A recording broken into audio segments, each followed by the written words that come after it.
প্রধানমন্ত্রী তারেক রহমান বলেছেন, সশস্ত্র বাহিনী দেশপ্রেমে উদ্বুদ্ধ থেকে পেশাদারত্ব বজায় রাখলে দেশের সার্বভৌমত্ব আর কখনোই হুমকির মুখে পড়বে না।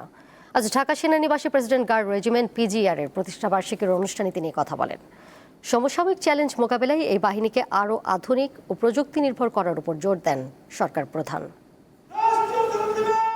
প্রেসিডেন্ট গার্ড রেজিমেন্ট PGR রাষ্ট্রপতি নির্বাহী অফিসের অধীন পরিচালিত বাংলাদেশ সেনাবাহিনীর একটি বিশেষায়িত ও অভিজাত রেজিমেন্ট। 1975 সালের 5 জুলাই প্রতিষ্ঠিত এই বাহিনীর প্রধান কাজ হল রাষ্ট্রপতি, প্রধানমন্ত্রী এবং আমন্ত্রিত বিদেশি ভিআইপিদের সর্বোচ্চ নিরাপত্তা নিশ্চিত করা।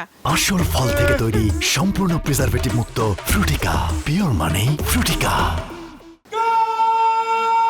PGR এর 51তম প্রতিষ্ঠা বার্ষিকী উপলক্ষে রবিবার ঢাকা সেনানিবাসে এই বাহিনীর সদর দপ্তরে আয়োজিত অনুষ্ঠানে যোগ দেন প্রধানমন্ত্রী তারেক রহমান। এ সময় সেনাপ্রধান জেনারেল ওয়াকারুজ্জামান সহ ঊর্ধ্বতন কর্মকর্তারা উপস্থিত ছিলেন।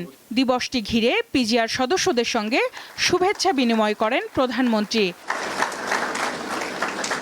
পরে PGR সদস্যদের উদ্দেশ্যে বক্তব্য রাখেন সরকারের প্রধান নির্বাহী। PGR এর প্রতিষ্ঠা বার্ষিকীর এই দিনে আমার জীবনের সবচেয়ে শোকাবহ এবং হৃদয় বিদারক ঘটনা আমার পিতা বাংলাদেশের স্বাধীনতার ঘোষক প্রেসিডেন্ট জিয়াউর রহমানের শাহাদাতের কথা মনে পড়ছে।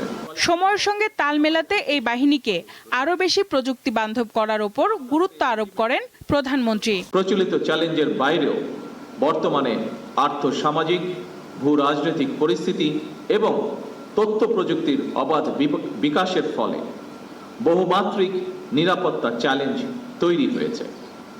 সাইবার যুদ্ধ, ইলেকট্রনিক ওয়ারফেয়ার, ড্রোন যুদ্ধ কিংবা তথ্য যুদ্ধ, এইসব নতুন নতুন ক্ষেত্রগুলো কোনোভাবেই উপেক্ষা করার সুযোগ নেই।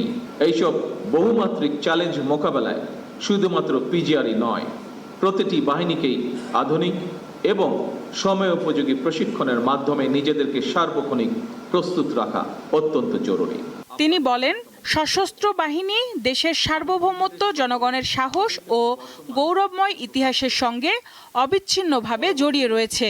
সশস্ত্র বাহিনী যদি দেশপ্রেমে উদ্বুদ্ধ হয়ে কঠোর নিয়মবর্তিতা অনুসরণ এবং পেশাদারিত্ব বজায় রাখেন, তাহলে দেশের সার্বভৌমত্ব আর কখনোই হুমকির সম্মুখীন হবে না বলে আমি বিশ্বাস করি, ইনশাআল্লাহ। নিরাপত্তা কৌশল যাতে সরকার প্রধানকে জনগণ থেকে দূরে ঠেলে না দেয়, সেদিকে বিশেষভাবে লক্ষ্য রাখার উপর গুরুত্ব আরোপ করেন প্রধানমন্ত্রী। নিরাপত্তা কৌশল যাতে সরকার প্রধানকে জনগণ থেকে দূরে ঠেলে না দেয়, সেদিকে বিশেষভাবে লক্ষ্য রাখার জন্য আমি আপনাদের প্রতি বিশেষভাবে আহ্বান জানাই।